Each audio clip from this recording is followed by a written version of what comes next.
আমার সিগন্যাল না বোঝাতে আমার লোক মারা গেছে, ইভেন সিউ ম্যাচে আছে, সিউ ম্যাচে আসে।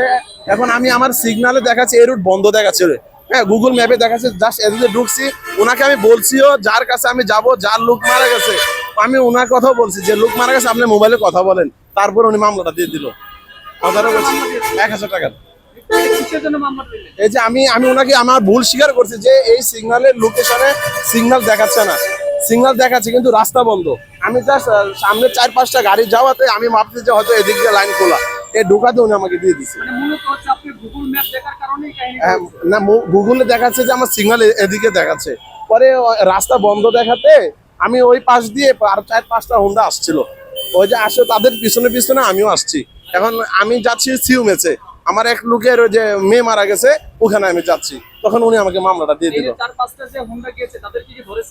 হ্যাঁ, এটা আমি পুরোপুরি আসলে অ্যাকচুয়ালি লক্ষ্য করে না, ধরছে 2-1জনকে ধরছে এটা, কিন্তু তবে উনি আমাকে আমি খুব রিকোয়েস্ট করছি, কিন্তু উনি চাইলে হয়তো বা পারতো, যাকে লোক মারা গেছে এটা আমি বলছি।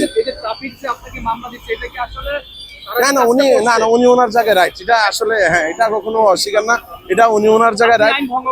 হ্যাঁ এটা হয়তো বা আমার, এটা আমি ইচ্ছাকৃত না, আমি রাস্তাটা যখন আমার লোকেশন দেখাচ্ছে তখন আমি আমি মনে করছি যে রাস্তাটা বন্ধ, তো এদিক দিয়ে বাম দিকে ঢুকে যাব, তবে উনি ওনার দায়িত্ব পালন করছে, এটা আমি সবসময় আইনের প্রতি শ্রদ্ধা।